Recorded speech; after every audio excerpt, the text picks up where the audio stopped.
Hi friends, welcome to Oyala's Kitchen.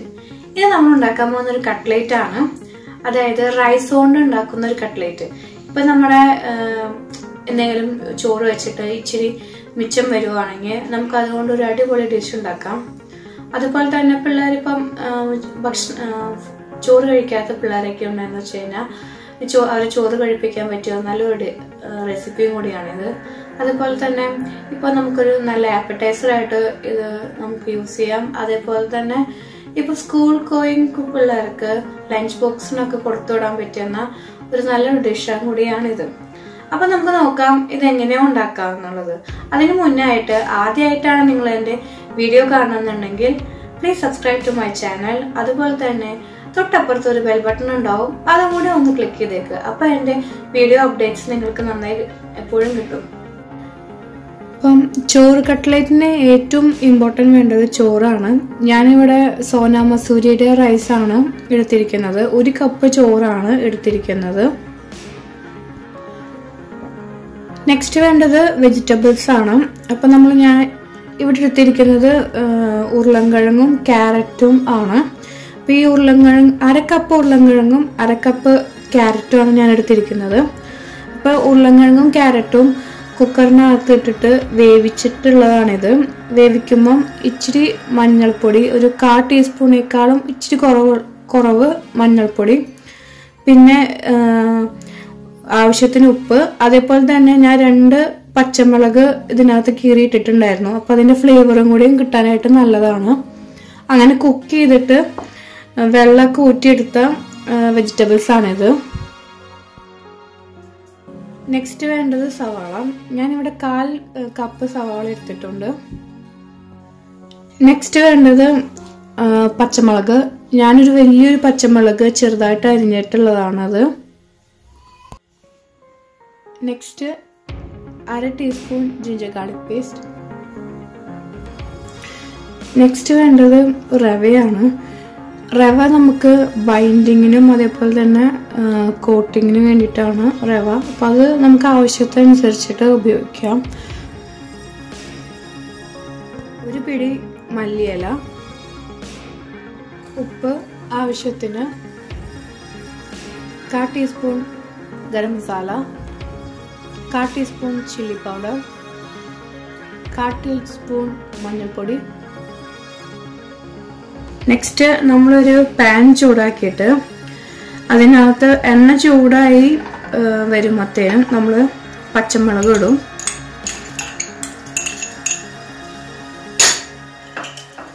Ginger garlic paste,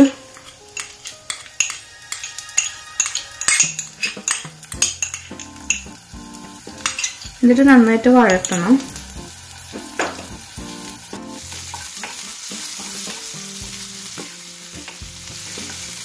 next സവോള,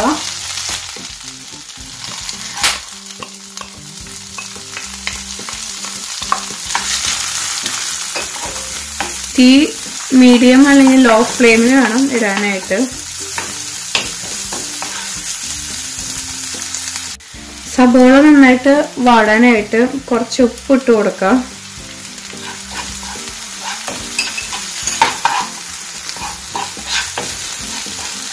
ഉപ്പിടുമ്പോൾ നന്നായിട്ട് പെട്ടെന്ന് വാടി കിട്ടും.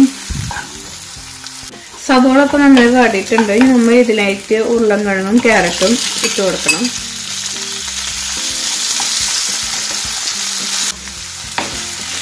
നന്നായി പൊട്ടാറ്റോയും ക്യാരറ്റും നന്നായി മാഷ് ചെയ്യണം.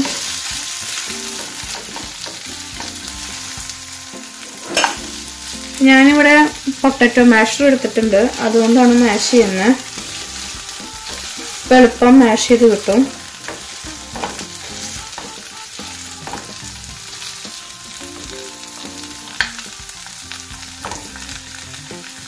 നന്നായി മിക്സ് ചെയ്യുക.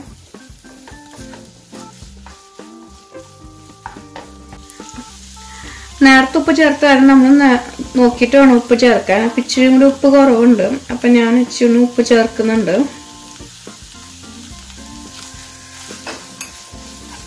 നെക്സ്റ്റ് 1/4 ടീസ്പൂൺ മഞ്ഞൾപ്പൊടി ചേർത്ത് കൊടുക്കാം. 1/4 teaspoon garam masala, 1/4 teaspoon chilli powder. എന്നിട്ട് നന്നായി മിക്സ് ചെയ്യുക. നെക്സ്റ്റ് കുറച്ച് മല്ലി ഇല ചേർത്ത് കൊടുത്ത് നന്നായി ഇളക്കിയിട്ട് ഗ്യാസ് ഓഫ് ചെയ്യാം. നെക്സ്റ്റ് ഒരു മിക്സിംഗ് ബൗൾ എടുക്കാം. അതിലോട്ട് നമ്മൾ 1 കപ്പ് ചോറ്,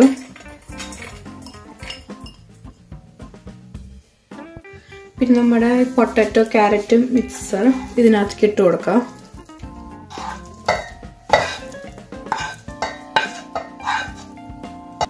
എന്നിട്ട് നന്നായി മിക്സ് ചെയ്യാം. ചോറും ഈ പൊട്ടാറ്റോയും ക്യാരറ്റും മിക്സർ വെച്ചിട്ട് നന്നായി കൈ കൊണ്ട് മിക്സ് ചെയ്തെടുക്കണം.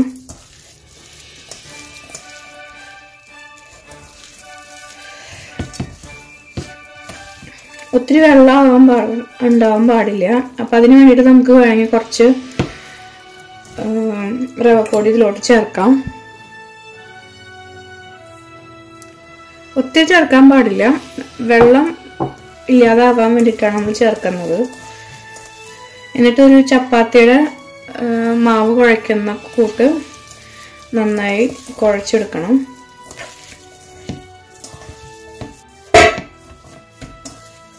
അപ്പോൾ നന്നായി കുഴഞ്ഞ് നന്നായി ഒരു ഡൗ പോലെ കിട്ടിയിട്ടുണ്ട്. ഇനി നമുക്കത് കുഞ്ഞു കുഞ്ഞു ബോൾസ് ആക്കിയിട്ട് കട്ട്ലേറ്റിൻ്റെ ഷേപ്പിൽ പരത്തിയെടുക്കാം.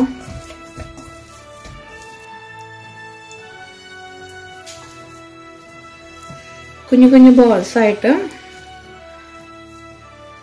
ഇതുപോലെ പരത്തി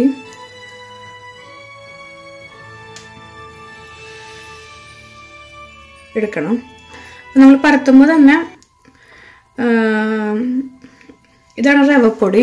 ഈ റവപ്പൊടിയിൽ മുക്കിയിട്ട് നമുക്ക് വെക്കാം. ഇത് കോട്ടിങ്ങിന് വേണ്ടിയിട്ടാണ് ഞാനിത് എടുക്കുന്നത്. ഇപ്പോൾ ബ്രെഡ് ക്രംസ് ഇഷ്ടമുള്ളവർക്കാണെങ്കിൽ ബ്രെഡ് ക്രംസും നമുക്ക് യൂസ് ചെയ്യാം. ഇവിടെ ഞാൻ എടുത്തിരിക്കുന്നത് റവപ്പൊടിയാണ്. റവപ്പൊടി ഇതുപോലെ നന്നായി കോട്ട് ചെയ്ത് കിട്ടും. ഇപ്പൊ ഞാൻ എല്ലാതും പരത്തി ഒരു കട്ട്ലേറ്റിന്റെ ഷേപ്പിൽ റൗണ്ട് ഷേപ്പിലാക്കിയിട്ടുണ്ട്. ഇനി നമുക്കത് ഷാലോ ഫ്രൈ ചെയ്തെടുക്കാം. ഷാലോ ഫ്രൈ ചെയ്തെടുക്കാനായിട്ട് ഞാനൊരു ഒരു ഫ്രൈങ് പാൻ എടുത്തിട്ടുണ്ട്. അതിലേക്ക് എണ്ണ ഒഴിച്ചിട്ടുണ്ട്. ഇപ്പം എണ്ണ നന്നായി ചൂടായിട്ടുണ്ട്. ഇനി നമുക്ക് ഇതിലേക്ക് ഓരോ കട്ട്ലേറ്റും ഇട്ട് കൊടുക്കാം.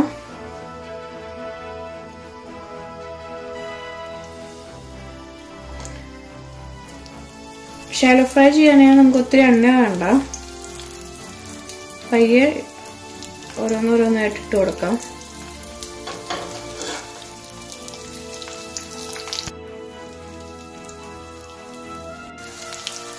കുറച്ചൊന്ന് ഫ്രൈ ആയി കഴിയുമ്പോഴത്തേനും നമുക്കത് ഫ്ലിപ്പ് ചെയ്ത് കൊടുക്കാം നെക്സ്റ്റ് സൈഡിലേക്ക്.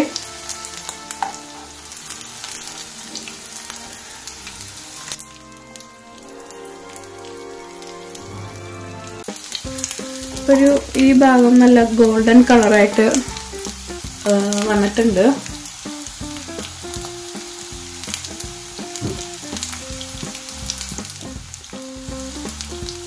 ഇനി മറ്റേ ഭാഗം ഒന്ന് ഫ്രൈ ചെയ്യാനായിട്ട് വെയിറ്റ് ചെയ്യാം. നമ്മുടെ കട്ട്ലേറ്റ് റെഡി ആയിട്ടുണ്ട്.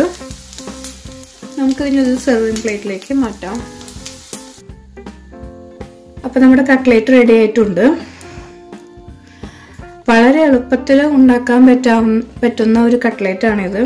അതും നമ്മുടെ വീട്ടിൽ ബാക്കി വന്ന ചോറ് ഉണ്ടെന്ന് വെച്ച് കഴിഞ്ഞാൽ വേറെ ഇനി കളയൊന്നും വേണ്ട. നല്ല അടിപൊളി ഒരു കട്ട്ലേറ്റ് ഉണ്ടാക്കാം നമുക്ക്. അതുപോലെ ചോറൊന്നും കഴിക്കാത്ത പിള്ളേരൊക്കെ ഉണ്ടെങ്കിൽ അവർക്ക് കഴിക്കാൻ പറ്റിയ നല്ലൊരു റെസിപ്പിയും കൂടിയാണിത്. അപ്പം ഇതെല്ലാവരും ട്രൈ ചെയ്ത് നോക്കണം.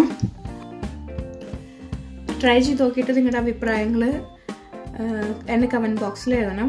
നിങ്ങളുടെ ഫ്രണ്ട്സിനും ഫാമിലിക്കും ഒക്കെ ഇത് ഷെയർ ചെയ്യണം. അതുപോലെ തന്നെ ലൈക്ക് ചെയ്യാനും മറക്കരുത്. ഇപ്പോൾ നിങ്ങൾ ആദ്യമായിട്ടാണ് എൻ്റെ വീഡിയോ കാണണമെങ്കിൽ സബ്സ്ക്രൈബ് ചെയ്യാനും മറക്കരുത്. അതുപോലെ തൊട്ടടുത്ത ഒരു ബെൽ ബട്ടൺ ഉണ്ടാവും, അതും കൂടി ക്ലിക്ക് ചെയ്തേക്ക്. അപ്പോൾ എൻ്റെ അപ്ഡേറ്റ്സ് നിങ്ങൾക്ക് കറക്റ്റായിട്ട് കിട്ടും.